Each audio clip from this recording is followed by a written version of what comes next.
On this episode of Bougie Texas Barbecue, I'm going to show y'all how to smoke a pork rib roast that will come out smoky, juicy, and succulent, and it will be a perfect smoke to bring in the new year with family and loved ones. So if y'all are ready, I'm ready. So let's begin.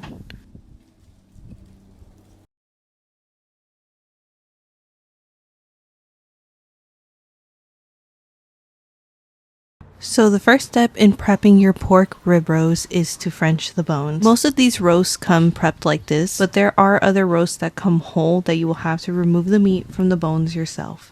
I want to smoke this rib roast facing up, so I'm going to remove a little bit more meat off the bone so I can prep it properly with some chicken twine. And you don't have to be an expert, and it doesn't necessarily need to be perfect. Just remove as much meat as you can. And like I said, you don't have to be an expert, but I'm pretty happy with the trim that I have at this point, so now it's time for the next step of our prep. To help the meat cook evenly as well as smoke facing upwards, we're going to need to wrap it in chicken twine. In order to shape it properly, you're going to have to wrap in between each bone, so make sure you have some extra chicken twine. And I'm going to show you a little trick that'll make your life easier. Lay out your chicken twine and then grab your roast and place it between your first rib bone. And again, this does not have to be perfect, so don't fuss yourself and give yourself a little extra time for this step. We want a cylinder shape for our roast, so you're going to make the first initial loop as tight as possible, just like this.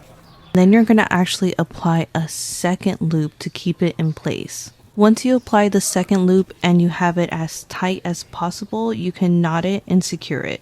And the last step, you're going to cut off any excess strings. I'm going to do this one more time at a different angle. You're going to apply your first initial loop and you are going to make it as tight as possible before applying your second loop. Knot the chicken twine to secure it, and last but not least, just cut off any excess strings and you're done. And once you're done applying this to every single rib bone, it's off to the next step. And this is how your pork rib roast should look once you're done. Now with all this hard work we just did, the last thing you're going to want to do is overcook this rib roast. So let's talk about temperatures. I'm going to smoke this roast low and slow until it reaches an internal temp of 130 degrees. And then I'm going to sear it until it reaches an internal temp of 145 degrees. This step is optional, but I do recommend you adding a thermometer to monitor your temps because pork overcooks so easily.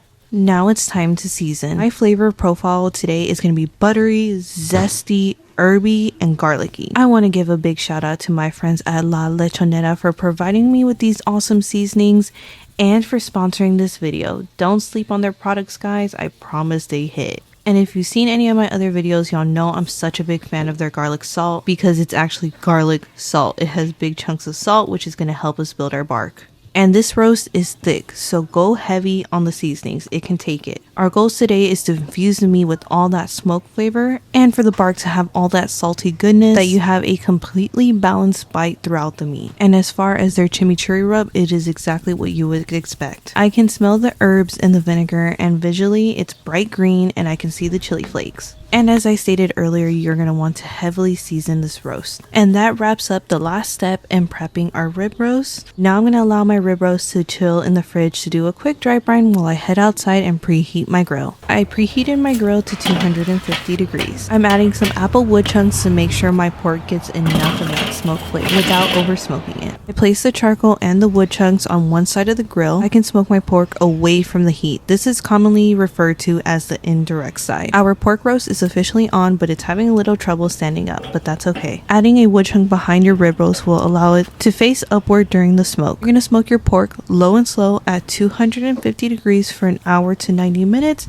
or until it reaches an internal temp of 130 degrees. If you're using a kettle grill like me, don't forget to adjust the vents for a proper airflow. Remember, your smoke should be transparent to clear. Thick white gray smoke is a sign of a dirty fire. Will give your pork a dirty taste. Once your pork reaches an internal temp of 130 degrees, it's time to sear. But first we need to get our grill up to temperature. But before I pull my pork off the smoker, this is exactly how it should look. The bark is set and it's ready to sear. Also note, you want to carefully remove your pork off the smoker. You don't want to lose a bone. When my pork hit an internal temp of 120 degrees, I started preheating my charcoal. The reason I preheated my charcoal is because I wanted it ready as soon as my pork hit 130. I want to sear my pork in a cast iron pan, which takes time to heat up. Pork is technically resting right now, so it's going to drop a few degrees, and that's okay. But I don't want it to drop too much internally while I'm preheating my cast iron. To add some extra flavor, I'm going to add 1 stick of butter to my cast iron. And I'm also going to add some fresh rosemary.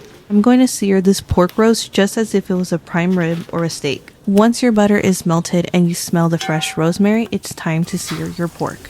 Now the char level is ultimately up to you. A couple minutes on each side or until it reaches an internal temperature of 145 degrees. I personally want a darker caramelized char. That's because when I'm serving my guests individual bones, I want it to still be eye-catching. It looks a little dark at this point, but I promise when you slice individually, it'll look so much different. Once your pork reaches an internal temperature of 145 degrees, you're going to allow it to rest for 30 minutes before slicing. Remove the chicken twine with some kitchen scissors or a sharp knife. This is another reason why I say heavily seasoned, because when you remove the chicken twine, it's gonna take some of that bark off. Once you're done removing the chicken twine, don't forget to remove the thermometer. And now it's time for the best part. It's time to slice. As my knife glided through the meat, I knew it was perfect. And as soon as I looked at the chop, I knew it was perfect. It had a beautiful smoke ring and I can see the moisture within the meat. And as soon as I applied some pressure, all those juices came out flowing. The camera did me no justice. Just keep an eye on my cutting board though. You'll see how wet it is at the end. And that pretty much wraps up the basics of reverse searing a pork rib roast. My full ingredient list and recipe will be down below in the description for reference, as well as some helpful links and discount codes. Thank you so much for watching this video. If y'all have any questions or feedback, feel free to leave them down below. And don't forget to check out my friends at La Lechonera for all your grilling essentials, especially when it comes to pork. They definitely know what they're doing. Till next time guys, enjoy. And happy holidays. I can't wait to see y'all in the new year.